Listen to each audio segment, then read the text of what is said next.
Demorou, vamos lá. Olha aí, ó.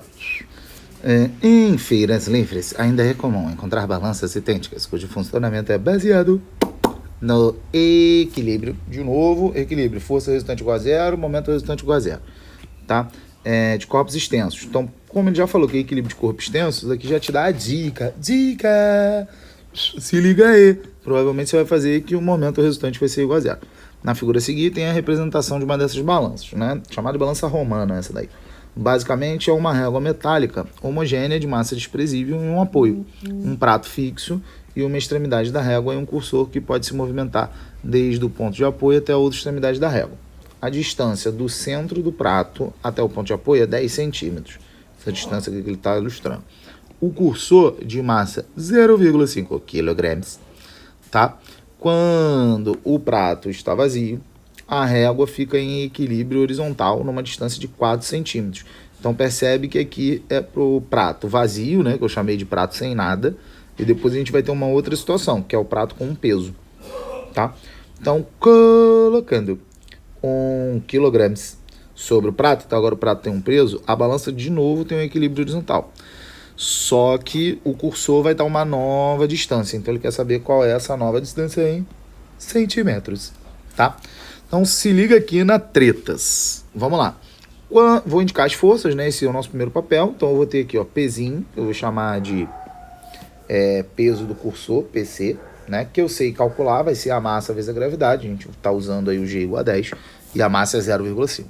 Né? O peso do prato, chamá-lo-ei de PP, né? E vai ter uma força aqui que é a força normal, que vai estar atuando exatamente no nosso ponto de apoio, né? Então, como ela está atuando exatamente no nosso ponto de apoio, no nosso eixo de rotação, né? Essa força ela não produz torque ou momento. Forças que atuam sobre o ponto de rotação não giram o corpo, tá? Então, primeiro eu vou considerar a ideia do meu prato sem nada. Então, eu tenho o peso do prato apenas e o cursor, tá? E para que a balança esteja em equilíbrio perfeitamente na horizontal, o momento resultante tem que ser zero. O que isso significa? Momento no sentido horário é igual a momento no sentido anti-horário. Então vamos lá devagarzinho, considerar uma força de cada vez. Imagina, esquece tudo. Imagina que só existisse o peso do cursor. Então só existisse o peso do cursor, a tendência é que esse peso do cursor tombasse essa minha barrinha para o lado de cá, que é o meu sentido horário. Já se só existisse o peso do prato, a tendência é que tombasse a minha barrinha nesse sentido, que seria o sentido anti-horário, ou chamar aí de para um lado e para o outro. Então, dessa forma, lembrando que o momento resultante é a força vezes a distância, momento no sentido horário tem que ser igualzinho ao momento no sentido anti-horário. Como é que eu vou fazer primeiro do horário? Como eu só tenho uma força, vai entrar aqui, ó, força. Não é o PC? Então vai ser PC vezes a distância, que é 4 centímetros. Tá bom? Ah, Morinha, mas está em centímetro. Não tem problema, porque como esse lado está em centímetro e o outro lado também está em centímetro, a unidade vai embora. Então, terminei o sentido horário. Agora eu vou para o sentido anti-horário. Eu tenho o peso, que é o pezinho do prato, ó. Aqui é PP, ó, que vai ser PP, né? Vezes a distância, que está atuando aqui, que é 10 centímetros, aqui também é 10 centímetros. Então, fiz o outro lado. Igualando, vou trocar, ó. Percebe que o que eu fiz? Eu peguei o valor do peso do cursor e já coloquei aqui direto, ó, é 5. Então vai ficar 5 vezes 4 igual PP vezes 10, tá? Então isso aqui vai dar 20, dividir por 10 dos dois lados, o peso do prato é de 2 newtons. Moro, qual é a importância do peso do prato? É porque se eu não conhecesse o peso do prato, eu não conseguiria fazer a segunda etapa, que é a etapa da pergunta do problema, que é quando esse prato ele está com um peso de 1 kg em cima. Porque quando eu colocar um peso de 1 kg em cima, as coisas vão mudar, né? Por exemplo, você vai ter 1 quilinho aqui em cima, um objeto que tem 1 kg.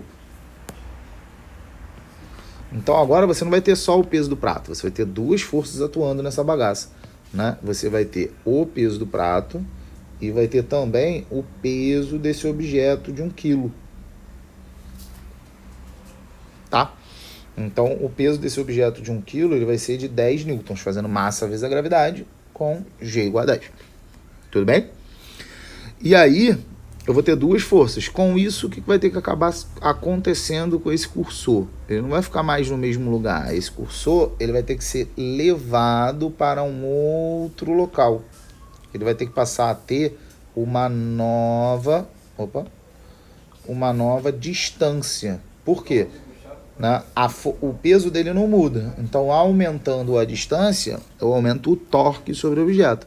Então, esse peso aqui de C, ao invés dele estar aqui, esse peso de C vai passar a estar aqui, com o mesmo valor, valendo 5 newtons e tudo mais.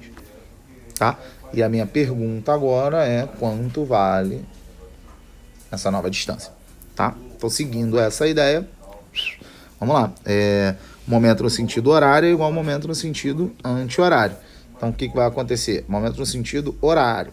PC vezes a nova distância, né? Então, eu botei D aqui, vou trocar. Vou chamar essa distância aí do tradicionalzão do meu. Tchas. Então, vezes a distância que é tchas. Aqui do outro lado, ó, percebe que a minha força não é mais só o peso do prato. Olha, o peso do prato mais os 10 newtons. Então, esse é peso do prato mais os 10 newtons vezes a distância. Essa distância permanece alterada. 10. Então, o que vai acontecer? 5, que é o peso do prato, vezes X, vai ser igual a 2 newtons mais 10, 12, vezes 10, tá? Dá para simplificar essa bagaça aqui, ó, 5, ó. Opa, meu Deus! Dá para simplificar aqui, ó. Aqui fica 1, aqui fica 2, tá? Então, 2 vezes 24, vou ter aqui a nossa opção final, que é o meu Shenzhen.